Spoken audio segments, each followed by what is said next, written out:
प्यारे बच्चों नमस्कार, मैं देवेश कुमार। आज हम बात करने वाले हैं काफी इंपॉर्टेंट टॉपिक मेलस का नियम। क्या होता है मेलस का नियम, चलो देखते हैं।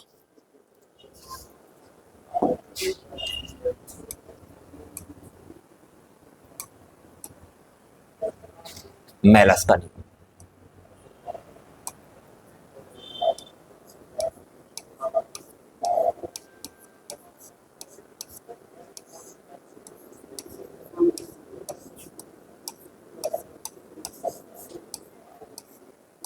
मेलस का नियम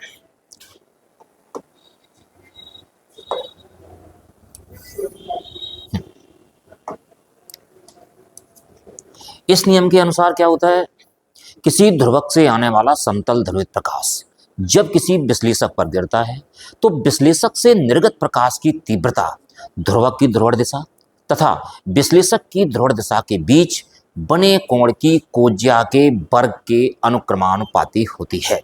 चलो देखते हैं, इसका स्टेटमेंट लिखते हैं। तो क्या रहा, मेलस के नियम के अनुसार जब किसी ध्रुवक से आने वाला पूर्णतः समतल ध्रुवित प्रकाश विश्लेषक पर गिरता है तब विश्लेषक से निर्गत प्रकाश की तीव्रता ध्रुवक की ध्रुवण दिशा व विश्लेषक की ध्रुवण दिशा के बीच बने कोण की कोज्या के वर्ग के कैसी होती है, अनुक्रमानुपाती होती है। यदि ध्रुवक से आने वाले प्रकाश की तीव्रता I0 तथा ध्रुवक व विश्लेषक की ध्रुवण दिशाओं के बीच कोण कितना है, थीटा है, तब विश्लेषक से निर्गत प्रकाश की तीव्रता I इज इक्वल टू कितना हो जाएगा, I0 cos स्क्वायर थीटा हो जाएगा। अब हम इसको समझते हैं और फिर हम इसका करते हैं प्रूफ। किस तरीके से ये प्रूफ होता है, चलो देखते हैं। जैसे कि ये हमारे पास क्या है, ये हमारे पास अध्रुवित प्रकाश है, मतलब प्राकृतिक प्रकाश है। इसको मैंने लिख दिया अध्रुवित प्रकाश।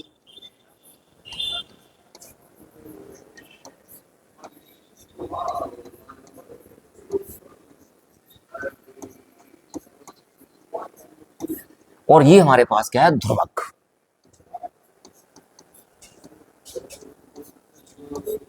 ये है विश्लेषक।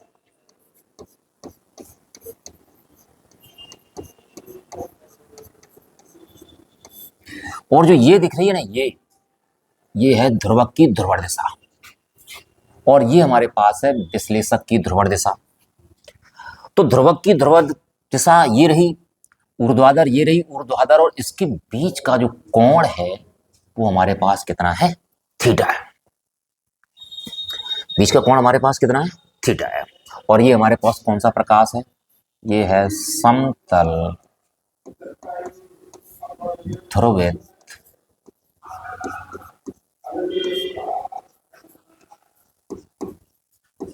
प्रकाश। अब क्या होता है, यहां से अध्रुवित प्रकाश आता है तो ध्रुवक के द्वारा क्या कर दिया जाता है, समतल ध्रुवित कर दिया जाता है। और मैं मान लेता हूं कि समतल ध्रुवित प्रकाश की जो तीव्रता है वो हमारे पास कितनी है, I0 है। अब ये I0 तीव्रता का प्रकाश किस पर गिरेगा, जाके विश्लेषक पर गिरेगा जाके। अब विश्लेषक से निर्गत प्रकाश की तीव्रता को हम मान लेते हैं हमारे पास कितनी है, विश्लेषक से निर्गत प्रकाश की तीव्रता कितनी है हमारे पास, I है। तो हम यहां से क्या निकालेंगे, यहां से निकालेंगे निर्गत प्रकाश की तीव्रता। आपको पता है कि जो प्रकाश की तीव्रता होती है वो आयाम के वर्ग के कैसी होती है, अनुक्रमानुपाती होती है। यदि मान लेता हूं, यदि ध्रुवित प्रकाश के वैद्युत वेक्टर के कंपनों का आयाम कितना हमारे पास a है, तो हमारे पास जो तीव्रता होगी हमारे पास I0 वो क्या हो जाएगी, I0 हो जाएगी आयाम के वर्ग के अनुक्रमानुपाती। तो I0 अनुक्रमानुपाती किसके रही, आयाम के वर्ग के।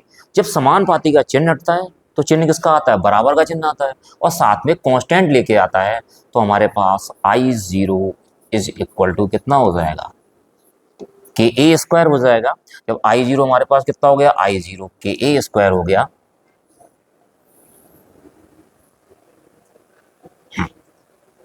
I0 के ए स्क्वायर हो गया। अब हमें सिद्ध क्या करना है, हमें सिद्ध करना है मेलस का नियम। मेलस के नियम में क्या है, I is equal to I0 cos square theta. चलो देखते हैं इसका प्रूफ, इधर देखते हैं प्रूफ।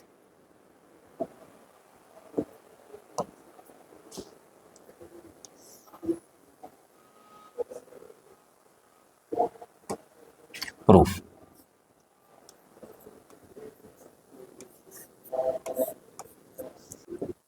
अब प्रूफ के लिए समझते हैं एक फिगर से।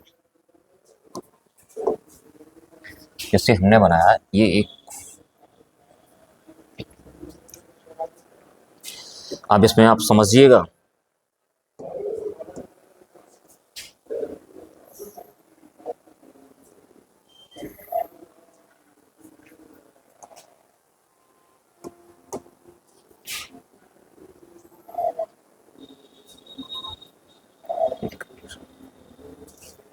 ये रही ध्रुवक की ध्रुवण दिशा। तो ध्रुवक की ध्रुवण दिशा किस तरफ रहेगी? ऊपर की तरफ। ये कंडीशन है हमारे पास, और इसके कंपनों का आयाम कितना ए है, और ये एंगल हमारे पास कितना है, थीटा। ये विश्लेषक की ध्रुवण दिशा है। अच्छा, विश्लेषक किन घटकों को पारगत करेगा? जिनके कंपोनेंट इस तरीके से होंगे, थीटा कोण पर झुके हुए होंगे। ये किसको पार करेगा?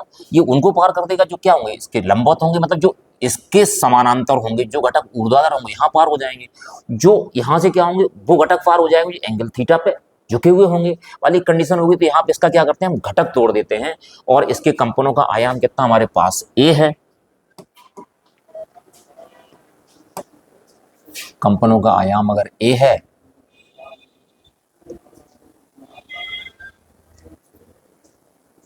तो आप समझिएगा, अगर यहां तक आयाम हमारे पास कितना है, ए है, तो जिस तरफ थीटा होता है उस तरफ क्या लगता है, उस तरफ कॉस लग जाता है।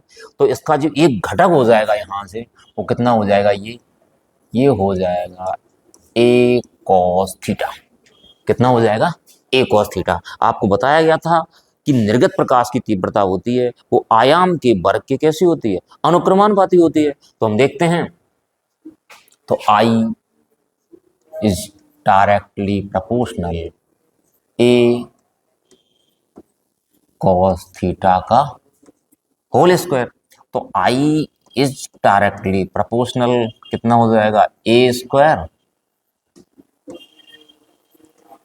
Cos square theta. लेकिन समानुपाती का चिन्ह हटता है। किसका चिन्ह आता है, बराबर का चिन्ह आता है, और साथ में कांस्टेंट लेके आता है। तो आई इज इक्वल टू हमारे पास हो जाएगा के ए स्क्वायर कॉस स्क्वायर थीटा। लेकिन के ए स्क्वायर किसके इक्वल है, आई जीरो के इक्वल है। But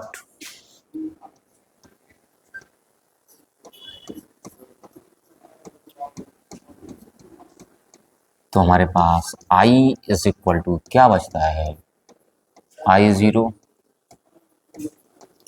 cos square theta.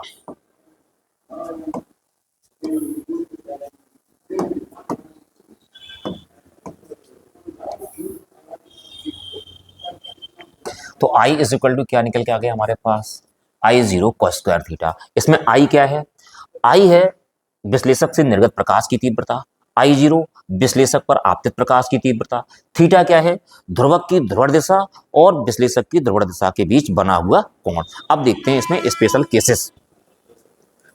Special cases,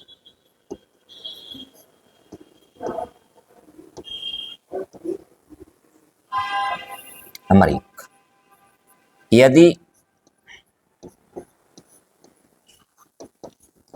ध्रुवक व विश्लेषक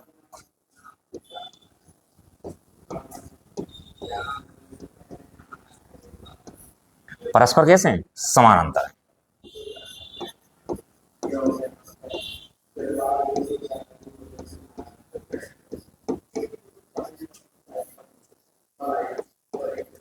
कैसे हैं, समांतर है। समांतर होंगे तो एंगल कितना हो जाएगा, इन दोनों के बीच जो कोण बनेगा, इनकी ध्रुवण दिशाओं के बीच जो कोण बनेगा वो कितना हो जाएगा हमारे पास, 0 या फिर 180। तब थीटा बराबर हो 0 या थीटा इज इक्वल टू 180। हमारे पास फॉर्मूला क्या होता है, वी हैव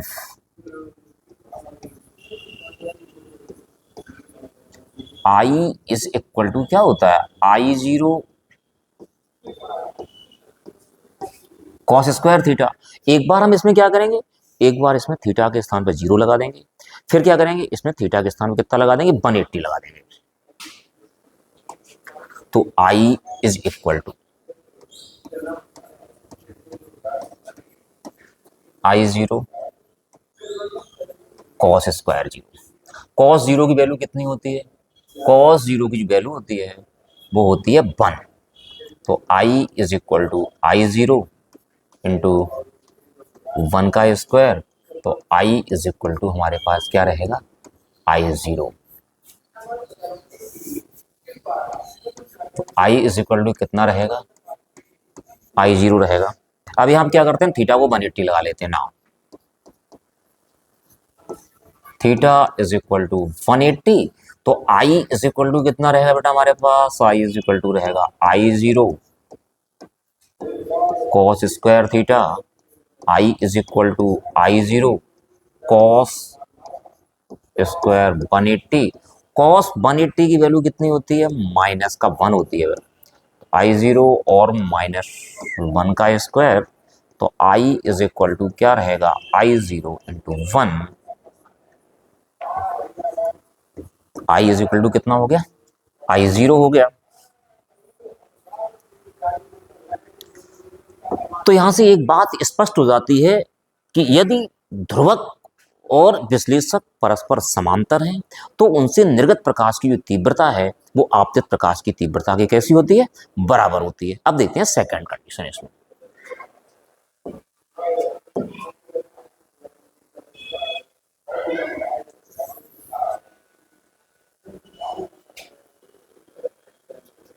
सेकंड कंडीशन, यदि ध्रुवक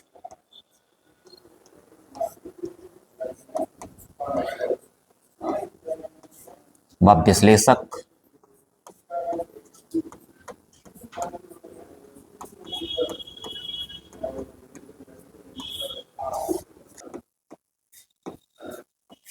परस्पर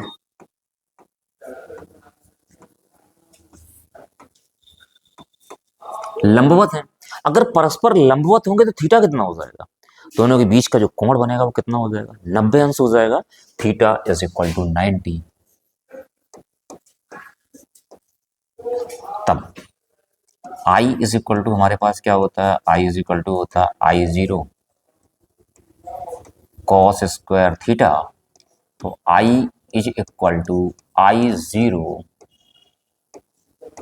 cos स्क्वायर 90, और cos स्क्वायर 90 का मतलब cos 90 का मान कितना होता है, 0 का वर्ग।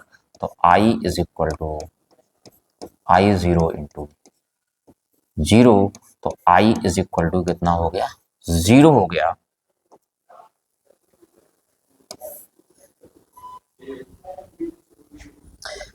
तो यहां से स्पष्ट हो जाता है यदि ध्रुवक और विश्लेषक परस्पर कैसे होते हैं, लंबवत होते हैं, तो निर्गत प्रकाश की तीव्रता कितनी होती है, 0 होती है। थर्ड कंडीशन, यदि ध्रुवक नहीं है,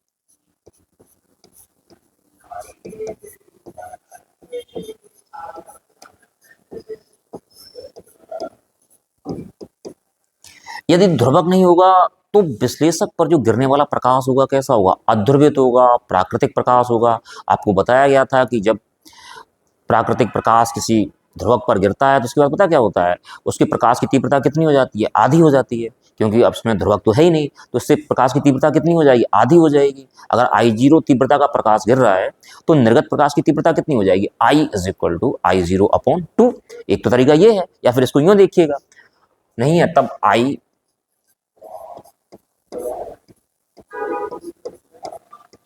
is equal to I0 cos square theta, cos square theta का औसत मान।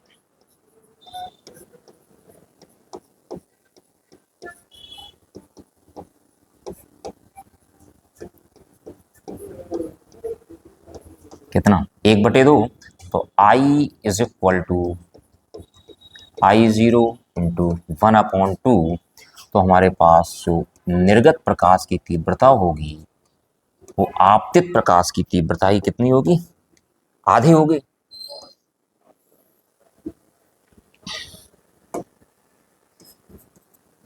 तो अगर ध्रुवक नहीं होता है तो विश्लेषक से निर्गत प्रकाश की तीव्रता क्या होती है, आपतित प्रकाश की तीव्रता की आधी होती है। आज के वीडियो में इतना ही, फिर आपको मिलते हैं एक नए वीडियो में एक नए टॉपिक के साथ। उम्मीद है कि आप लोगों को ये टॉपिक समझ में आ गया होगा। यदि टॉपिक आपकी समझ में आ गया हो तो आप चैनल को सब्सक्राइब कर दें, वीडियो को लाइक कर दें, साथियों के साथ शेयर कर दें। धन्यवाद।